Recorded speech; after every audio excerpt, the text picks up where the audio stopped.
I am now a 45-year-old man, living comfortably in our family house in Utah.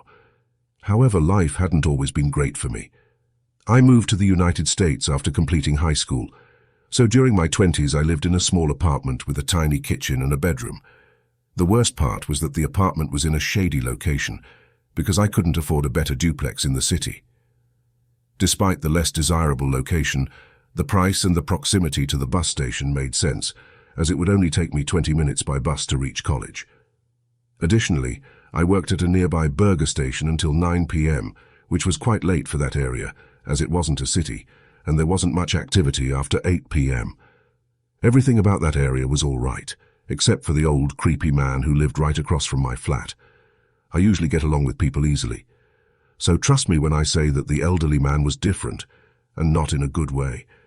He had a vivid, deep scar across his right eye, and his appearance was quite unsettling, to say the least.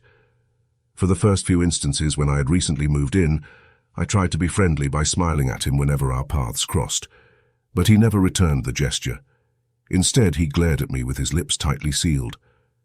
I eventually decided it was best to ignore him and tried to avoid making eye contact with him as much as possible. Moving back to the story, that particular night when all of this occurred, I had returned back late from work. The reason being, I had a full-blown argument at the restaurant. The customer argued with me for an hour straight, or even more than that, about how he liked his barbecue sauce at the top, untouched with the salad. It was a crazy situation and carried on long until the manager intervened. However, instead of taking my side, the manager began yelling at me and even issued a warning.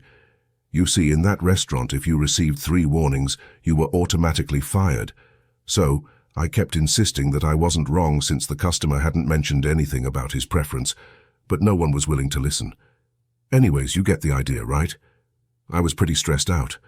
As soon as I reached home, I slammed the door, turned off all the lights, and jumped straight into the bed. But no matter how much I tried, I couldn't fall asleep. All that I could think about was that customer. Suddenly, I heard an odd sound outside the main door. My flat was quite small, so even the slightest noise in the corridor could be audible. I became alert and tried my best to comprehend the sound. I finally realized it was the sound of a man coughing in the hallway.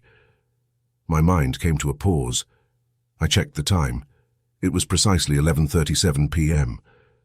No one would be awake at this hour, I thought to myself, and tried to disregard the sound. But the sound continued again, and with every passing second I became certain that there was indeed someone outside my door. As I lay still on the bed, my mind went haywire when I heard the coughing sound accompanied by the banging on the door. I abruptly jumped out of bed and gently walked towards the main door. As I peeked through the small peephole, what I saw shook me to the core. A man was standing outside my door. My body turned cold in fear. It was still quite dark in the corridor, so I couldn't see the person's face, but immediately a familiar person crossed my mind. The old man. He always stared at me like he was planning something insidious. I was certain that it was him. I panicked around the room, scouring for my phone, but couldn't find it. My stomach clenched with the sound of continuous blows on the door. It seriously felt like my door would be flung open any time soon. Just then, my worst nightmare came true. The door opened with a loud bang. My body felt numb, and terror coursed through my veins. Despite the utmost terror, I still managed to run and hide underneath the dining table. My heart hammered inside my chest, and my body trembled uncontrollably in horror as I crouched underneath with my hands covering my mouth. Gradually, the man dragged his feet inside my apartment. Even though it was dark, I was still able to see glimpses of the man's body. With every step, terror thundered down on me. I was certain that the guy was searching for me. I had never felt so helpless before. In a matter of time, the footsteps wandered towards me, as if he had spotted me at my hideout. I shut my eyes in panic, prayed to God, and counted to 10 inside my head. At the count of 10, I opened my eyes and found the man staring at me with an evil smile. With my cold and clammy hands, I pushed the man and tried to run. "What do you want from me, you old man?" I screamed with a shaky voice. Dread twisted in my gut, and I felt like I was about to throw up. I was too scared. The man didn't even hinge a bit by my push. Instead, he began to run towards me wildly with a knife in his hands. At that point in time, all I could do was scream and shout. Although my voice trembled, I managed to scream at the top of my lungs. Suddenly, I heard a group of men shouting to back off. My heart felt lighter as I realized it was a group of policemen. I breathed a sigh of relief. They quickly took control of that man. As they turned on the lights, I realized it wasn't the elderly man I had suspected. It was the customer with whom I had the argument. He had followed me back home with ill intentions, driven by anger over the barbecue sauce issue. What a crazy guy. Later, I discovered that the man indeed had several other criminal charges against him, which made sense given his behavior. However, what shocked me the most was that the old man who lived across from my flat had been the one to call the police and had helped save my life. Apparently, he had overheard my screams and had immediately dialed 911. I felt incredibly guilty for suspecting him and went to apologize. He wasn't as rude as I had initially thought. After a bit of chit-chat, he confided in me that he had suffered the deep wound near his eyes while serving in the army. He had been in his 80s and not as physically fit, but he always kept an eye out for me. My heart felt full that I found a family away from home. It's heartbreaking that it's been about 15 years since he passed away, and I have shared this story in his memory. It had been a day or two that I had been chatting back and forth with a girl who randomly sent me a friend request on Facebook. She was hot, and really my type. I had been single for quite a long time, so it really made sense for me to get the conversation going. Let's call her Amy, as I obviously won't disclose her real name. It's quite unique, and I'm sure you could find her on Facebook or Instagram if you have good stalking skills. Anyways, we were texting frequently, and that particular night my parents had been invited to my aunt's place for dinner, who lived quite far from our place. So by the time my parents would return back home, it would be around midnight. It seemed like the perfect opportunity to invite Amy over, since we had been discussing going on a date. Please don't judge me, but during those days I was a bit of a cheapskate.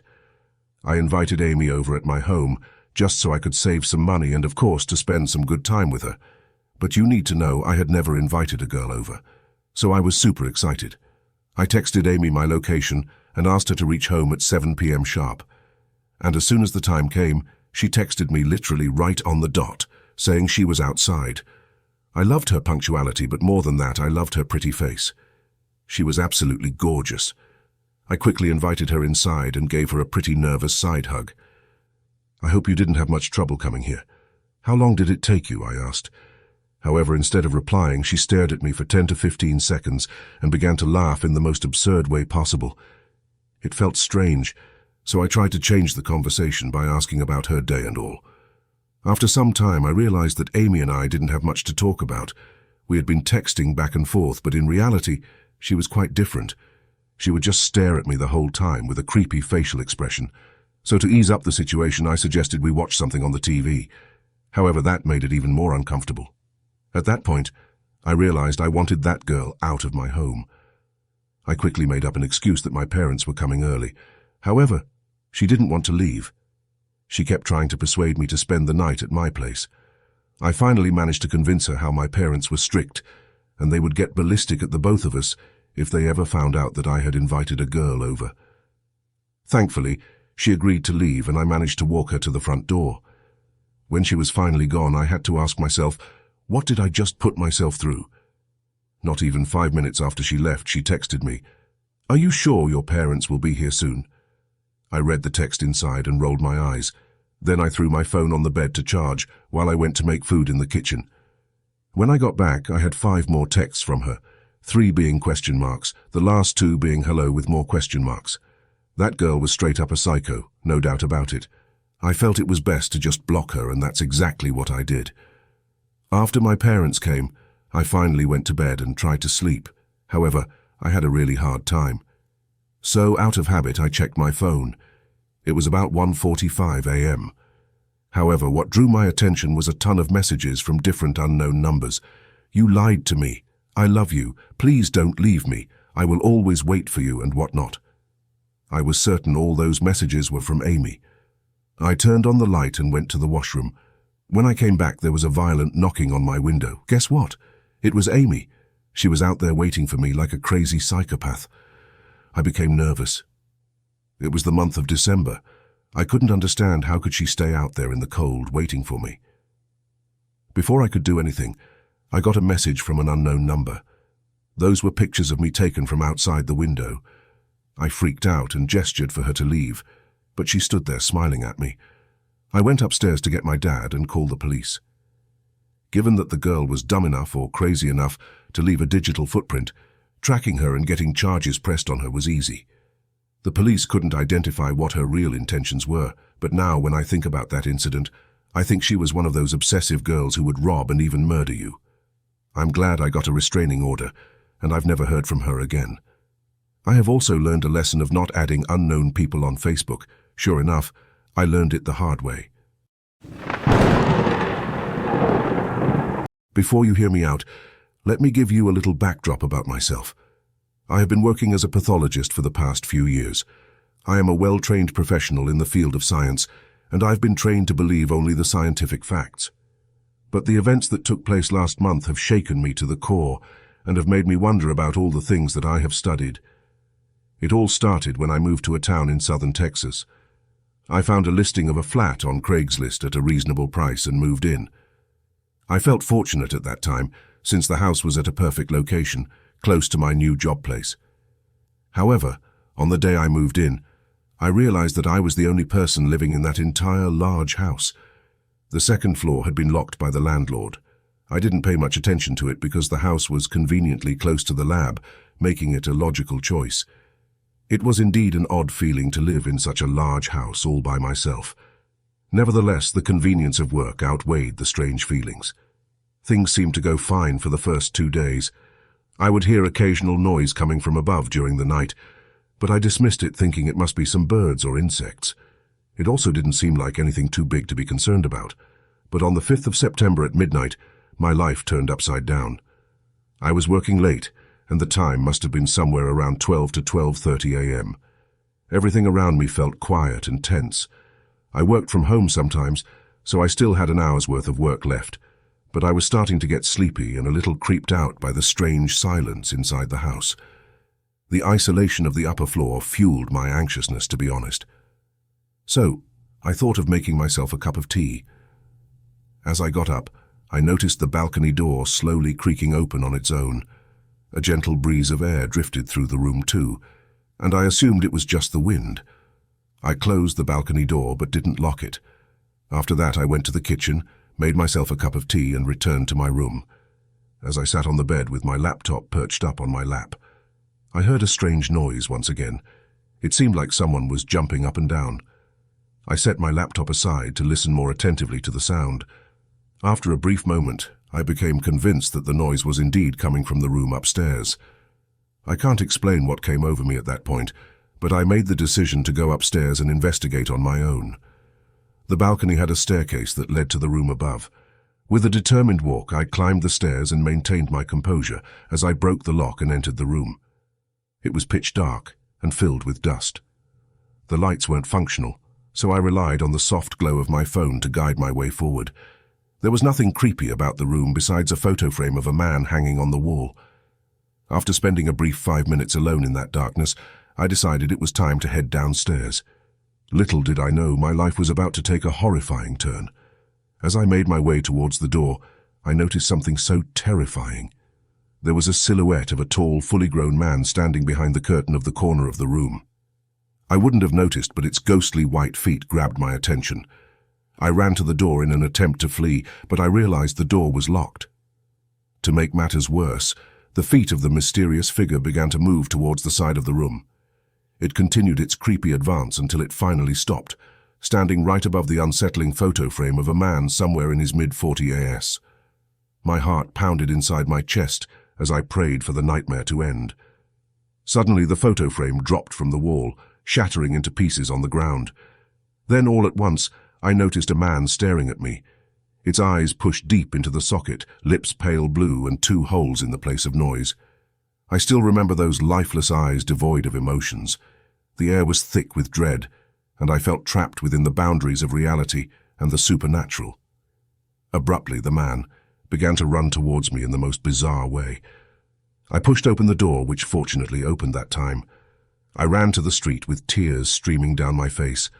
My scream had likely woken up some of the neighbors, and they began to gather outside. I vividly recall my body still trembling, my voice stammering and my lips shaking uncontrollably. After taking a few deep breaths, I did my best to explain the unsettling situation. What continues to haunt me to this day was when one of the neighbors, a long-time resident of the area, shared a chilling revelation. They revealed that the actual landlord of that house had passed away mysteriously a few years ago, and the property had remained vacant ever since his death. Those words spoke volumes. Unable to shake off the fear, I sought solace at that neighbor's home for that night and immediately left that neighborhood the next day. I also filed a formal complaint regarding the landlord's failure to disclose the full details of the house. I am too terrified to look into more facts about the house because I know there's more to that haunted house.